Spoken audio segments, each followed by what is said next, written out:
Hi guys, and welcome to another episode of Objectivist Girl Live. So today I have on AJ Viviani and Sean Springer from the movie Uncle Samta, and it is an awesome libertarian movie, and we're really excited to see its release. If you haven't seen the trailer yet, you have to check it out. And so since we're covering productiveness, I figured I'd invite on the people that I knew were doing the most productive work. So here they are. Say hi, guys. Hey, how you doing? Good to be with you, Lauren. So tell me, what are you doing right now? What is involved in this movie? What have you guys been doing? I mean, I know you're being super productive. Tell me about it. Sure. Well, right now, and actually to the point of productivity, I guess because we haven't effectively produced the film yet, I feel like our productivity is zero at this point. So I don't know if we're worthy of being productive. We haven't. It's like we've taken, I don't know, thousands of hours to make a cup of coffee that hasn't actually dripped out yet. But we are making and growing the coffee beans, I guess, at this point. So. Yeah, right now we're working on building up the script, and we're passing it along to a few interested parties. We're working on a lot of the business side at this point. For those who've seen our trailer, a lot of the early part of this year was spent putting that together and kind of working out the general idea, which is probably 2 years in the making. At least, having met at a bar one day just discussing ideas.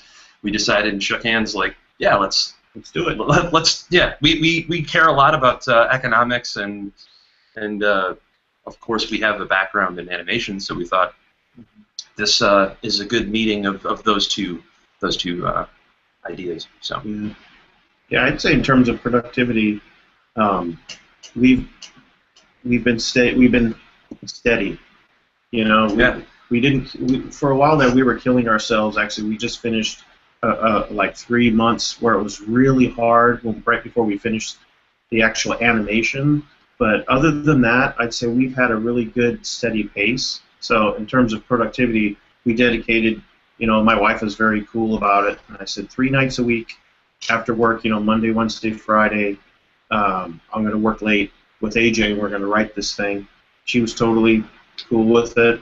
And it's funny how fast time goes. The hardest part is having to do we totally wanted to work on this all the time. If we could have dedicated 8 hours a day every day, it would have been done a lot faster. Sure. But yeah, I mean, we stayed the course, and now we're starting to kind of reap the benefits a little bit. We've gotten some cool things have happened because of our project. We've met a lot of people, and I tend to be more of kind of like, I'm not really, the first Liberty type thing I even went to was just a year ago, or not even. It was not even back a year in ago. Like April, I think there was a Liberty Fest. Down here, and that was inspiring. And yeah, I mean, I had actually been in Young Americans for Liberty a few years ago, and I kind of faded away from that and got working with Sean and was busy with other projects, freelance and whatnot, and. Earlier this year, we were like, yeah, you know what? Ron Paul's going to be over here. Maybe we should, just check it out and go see some people and get back into the biz or whatever of bumping elbows with the people that we have a lot more in common with, I guess. With the people we work with, we teach animation, so a lot of people don't really share our philosophy, I guess. Not to say that they're get it. Or really understand it. It kind of sometimes will go over their heads, or worse, where they won't really want to continue having a discussion. It's I guess, I mean, ideas like this are kind of incendiary in a way when you're really challenging people's worldview, especially when you are the minority. And we certainly are. Absolutely. Yes. You're definitely the minority. Yeah. So we are growing. You always get that. You always get that. Now, one of the things I warn my audience about when they're taking on any project, in order to be productive, you have to be within your ability and your skill ability. And has there ever been a time where you've either, because it goes both ways, you can either be over challenging yourself to the point where you don't have the skill level to accomplish what you need to accomplish, or you can be under challenging yourself where you're not, feeling productive because you're not being challenged. Nobody really wants to do something that's not really challenging, and I mean, that's part of the amusement. So is there a time you've ever felt over-challenged or under-challenged on this project, and what did you do to solve that? I think it was kind of a series, it was a constant state of, okay, because it was a huge learning curve for us, a lot of it. It was like make the mistake, learn from the mistake, correct the mistake. Do something else, another mistake, learn from the, we did that over and over and over again. And we both worked, for quite a while, so we know division of labor. You need people that are specialists and good at what they do. And luckily, where we work, our friends are all professionals, so we had some help with some things that we technically don't know how to do. So like my boss, who's an awesome artist all around, he did the shading and lighting for us, which is the reason why it looks so pretty. He did that. Promo, yeah. So and it's really interesting because there's like two kinds of people. It's like the makers and the takers. And you have the people who see something happening and they want to jump on board and help you do it, and then the people who want to drag you down. And even if they don't know it, they're doing it because they don't want to see you be successful. And it's funny when you start something like this, the people who gravitate towards you to help you, you really find out who cares, or who I don't want to say who your real friends are, because obviously everybody would like to help, but just can't. But you really see people's true personalities come out when you're doing something, and you see the horns come out too. Yeah, you see the jealousy. It's weird. Oh wow. Yeah. That makes a lot of sense, actually. Mm-hmm. Well, it's I think it was like, I want to say it was Aristotle. I'll probably catch flack for misquoting, but if you're doing anything, and I'll completely butcher the quote on top of it, just to really fully destroy the quoting, I'll paraphrase and not know who said it. But it's like, if you want to do something, or if you want to see, I'm not even gonna get it right, but it's basically, if you do something that's remarkable, you'll get remembered, and I think it was some sort of, I believe it was Aristotle. Mm-hmm. If you want to be relegated to the annals of history, you have to do something that is remarkable, and of course people will hate it, and people will like it. If you want to not be noticed, don't do anything. I totally know what you mean. I mean, I've been getting a lot of flack for Objectivist Girl ever since I started doing it. I think I've made a lot of positive changes to the philosophy, but there's a lot of people who would disagree with that. I think that the philosophy is about discovering objective reality instead of about just an appeal to authority through referencing what Ayn Rand said. Right. Ayn Rand was before the age of the internet. I mean, just think about like all the changes we've seen since the age of the internet. Mm-hmm. I mean, she was dead on about a lot of things. Oh yeah. But she also got some things wrong. Yeah, absolutely. Absolutely. I mean, and who among us has every single thing is tied up perfectly. I mean, and this is what goes back to before we went on air. I think we were talking a little bit about how we are kind of as I don't want to put a brand on it, I guess, but seekers of truth. Let's say it is like herding cats. All of us have these little things that we hold on to, and we go, yeah, well, you're anti-IP or you're pro-IP or whatever it is, and therefore you're not X. Right. And we'll throw people away because of these little esoteric things. It's, I don't know, it's kind of sad. I'm a big fan of I think it was Tom Woods that not very long ago brought up, like, as long as we're riding the train to truth, let's say, maybe some people will jump off a little earlier than we will, but that's no reason to kick them off the train before then. We're all heading in the same direction. Yeah. Just some of us want to go further than others, Yeah, I try and push minarchists to work with anarchists because in a peaceful revolution, we're going to have to go through minarchy in order to get to anarchy. That's true. unless we're going to have a violent revolution, which I don't think anybody's in favor of that, I think that what we need to do is work together to try and get to minarchy, and then we can have this fight if we would like to have it.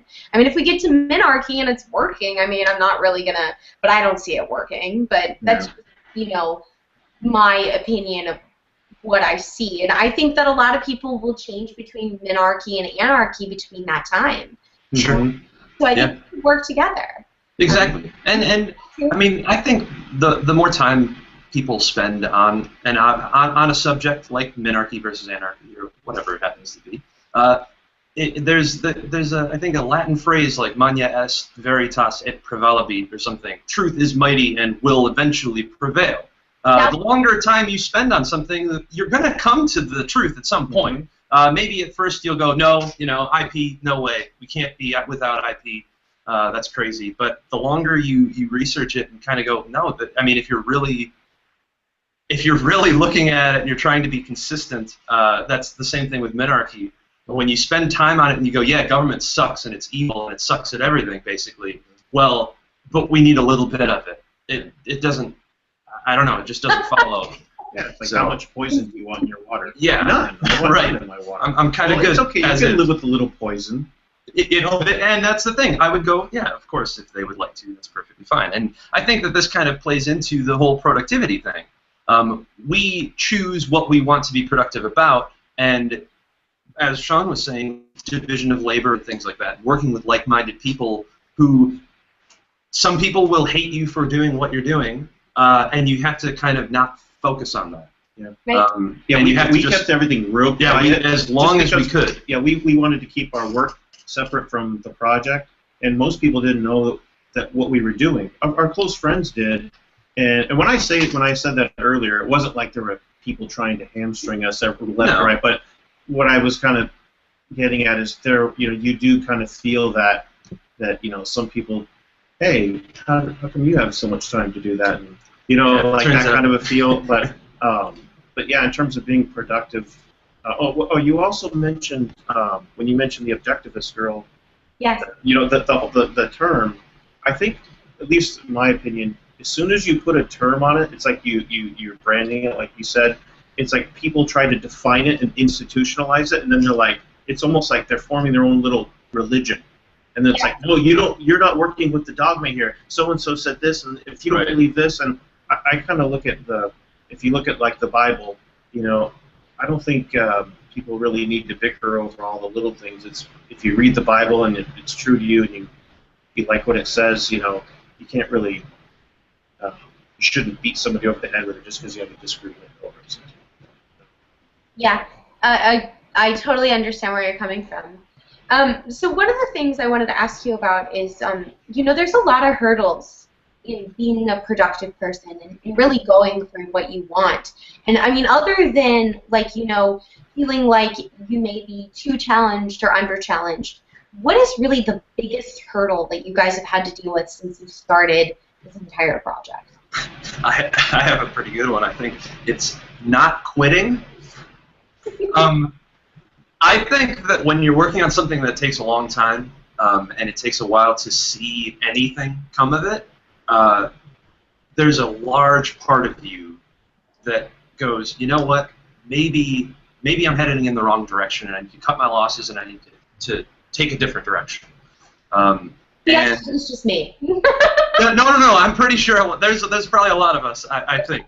And especially when you're working on something that, you make Objectivist girl videos and things, or people who write a lot and whatnot. Like, while you're writing, while you're working on this in your own little bubble, and maybe with articles it's a little bit shorter term. You can put it right out there and get some feedback pretty readily.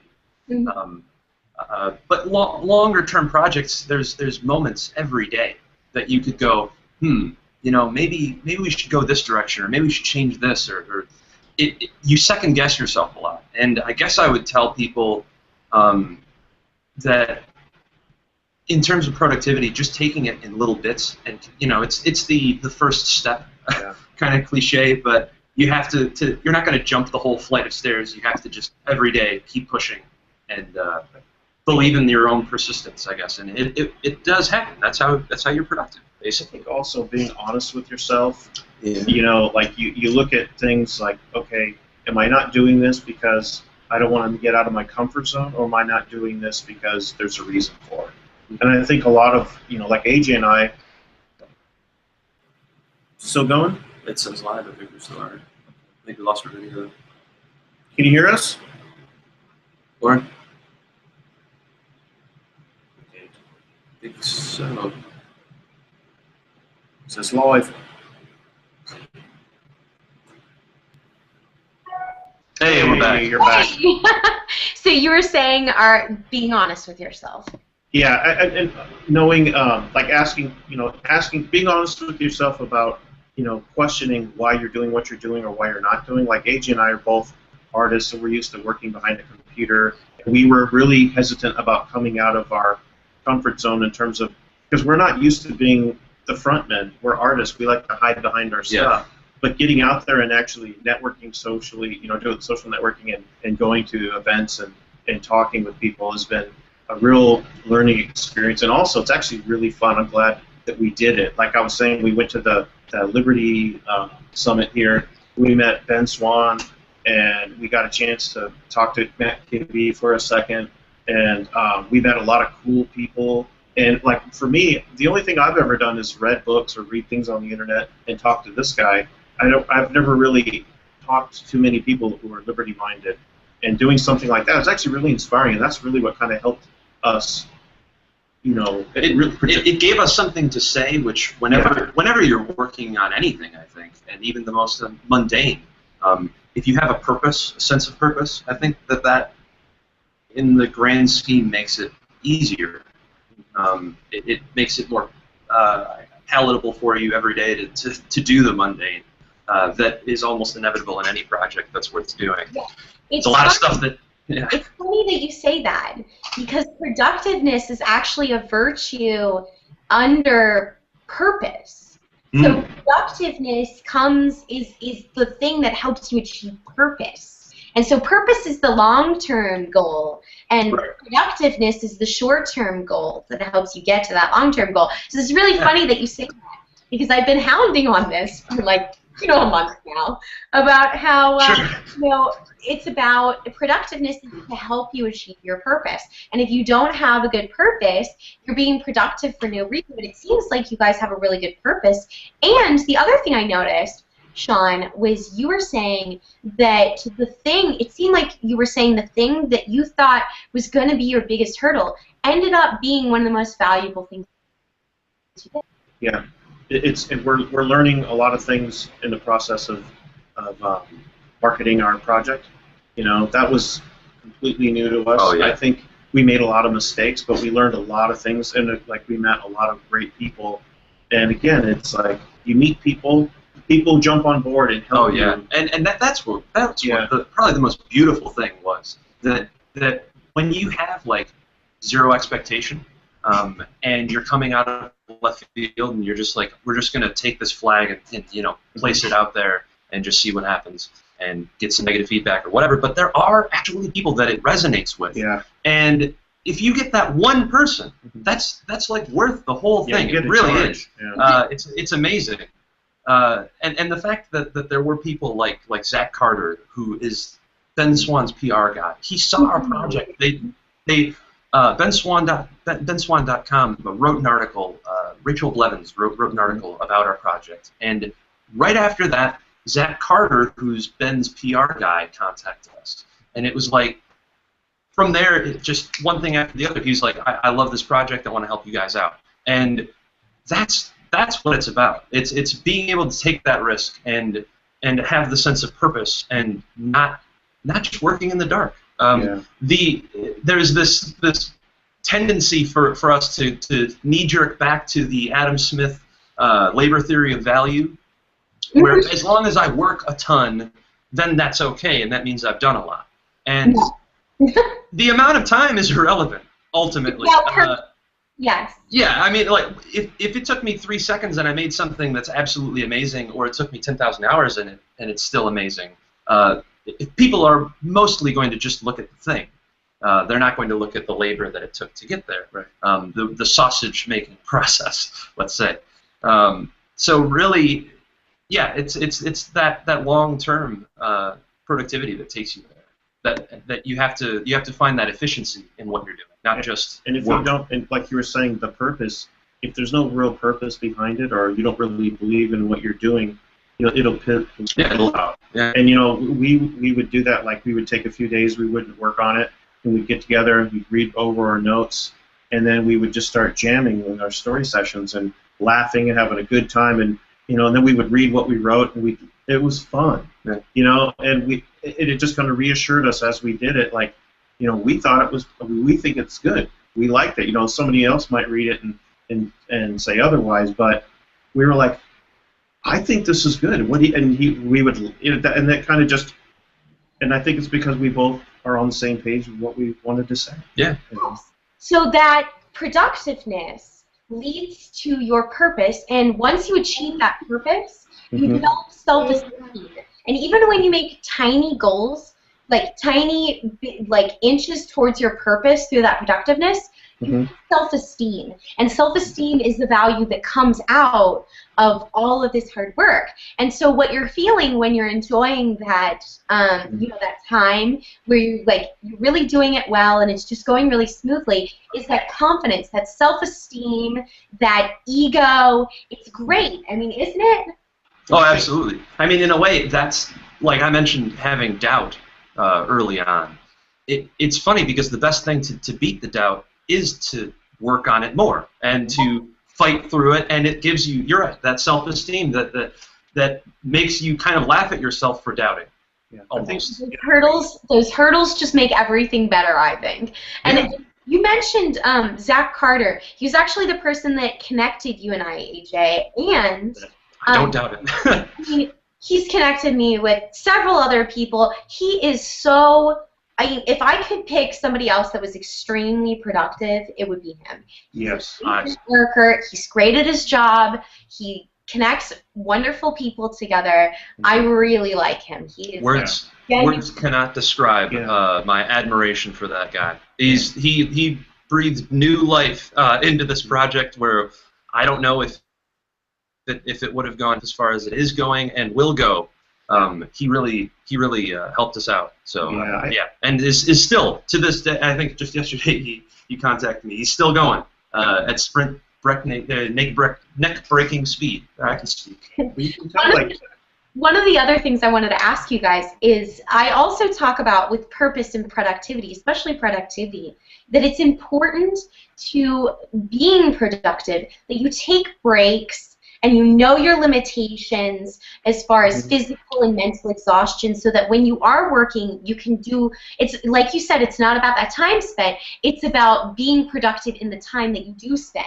And so what is it you guys do to kind of like blow off steam and make it more fun to do the project and relax? There were nights when after work we would meet up and we weren't feeling it. We were tired. But it was like just being together and talking about what we had done, and then sometimes we would just say, you know what, screw this, let's go get a beer and just relax. And we would go back and forth over some things. Sometimes we would just completely, let's not talk about it right now, let's just relax. And I think, like I mentioned earlier, knowing yourself and being honest with yourself, like I have students. And they're like, yeah, I worked 3 days straight, and I've been up for 3 days, and I've been here like 24 hours and all this stuff, and I tell them, like, go home and go to bed. It's not going to really do you any good. I did the same thing when I was in school. I think we're both, there were days when I was just beat, and we needed to take a break. Yeah. And I think also that comes with experience. We've worked long enough to know that you get to a certain point. And everything you do after that is diminishing returns. Diminishing returns, exactly. Yeah. Exactly. So, what's been the biggest reward for you guys? Real quick, and then I'm gonna have you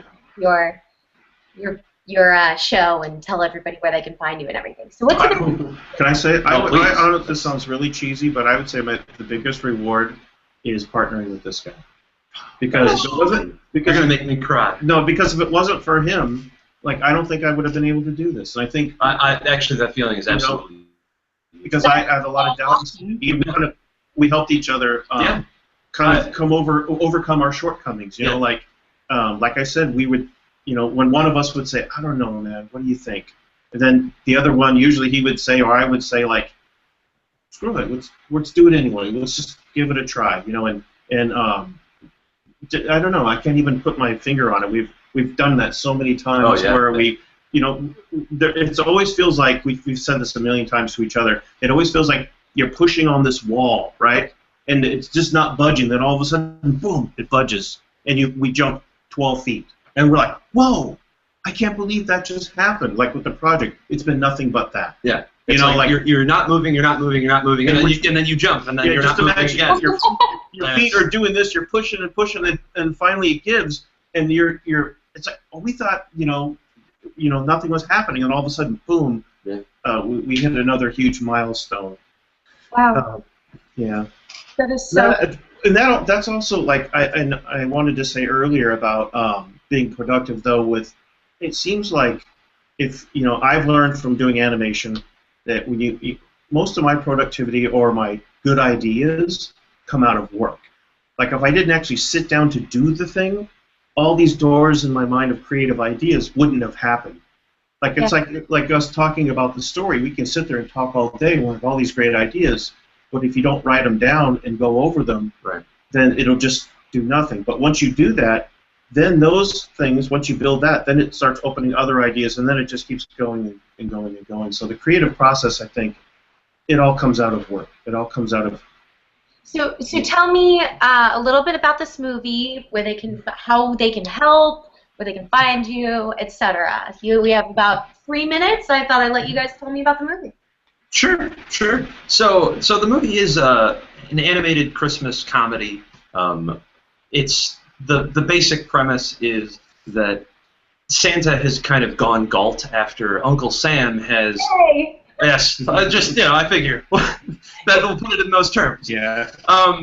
Santa basically does. He sort of disappears, goes galt after Uncle Sam becomes president and brings forth this new idea of Fairness Day, which is equitable for more people. Of course, it's more a utilitarian holiday that brings forward ideas of a toy-based economy, because toys are obviously linked to happiness. So the more toys we make, the better, the more happiness there will be. And this Santa guy has completely failed at Christmas because some people aren't celebrating it, and that's not right. So he makes this nationalized holiday, and ultimately that's just the overarching storyline. We actually follow this 12, 13-year-old boy named Miles, who is somewhat disenfranchised. He didn't, it's the classic. He's kind of lost his Christmas spirit, and then Santa disappears, and then you end up finding, well, this kid is a little bit of a opportunist, and through a series of fast ones, he actually pulls Uncle Sam, who's nearby doing a press release, to come to his orphanage. He's an orphan, and through this series of fast ones, he causes Uncle Sam to kind of take notice of the kid because he's pretty sharp, and because this Fairness Day holiday isn't really picking up steam with the children of America, our hero Miles ends up being pulled in by the state to basically be the poster child. And through a series of sort of centrally planned events, he ends up having a fast one pulled on him ultimately, but has to sort of clear his name and save Santa and Christmas all at the same time, while unearthing the craziness that's happening in the White House. That sounds like an amazing story. I'm sure everybody's going to want to see this movie. I mean, I can't tell you how excited I am. So tell me, where can people find out more about this movie? How can people help you make this movie a reality? Well, if you check out our YouTube page, we're Uncle Samta Movie on YouTube, so if you check that out, we're there. We also have our Facebook page. We are on Twitter as well. We have UncleSamtaMovie.com. That's UncleSamTA Movie.com. That's basically... If people were interested in donating and helping us We do have that also helps immensely. Yeah, it does. It does. Yeah, just we accept Bitcoin like now us on too. Facebook and tweet us and yeah, I say mean, hi. really spreading it around on YouTube. I mean, if you have people that you think would be open to checking out a movie like this. Yeah. The more it spreads around, the better it is for us as we're pitching it around to studios and things. Yeah, So, we love hearing from people too. It's always nice to get an email saying, "I hate your idea. It sucks." yeah, that's always. Or this is great. I'm kidding. We haven't. No, we have. We have. Not that. It's more. Well, thank you guys so much for coming on. I'm sorry it's such a short show, but we will have you guys on again. So remember, guys, knowledge is not for all men, but for those who seek it. So keep seeking. Here, here. Thank you.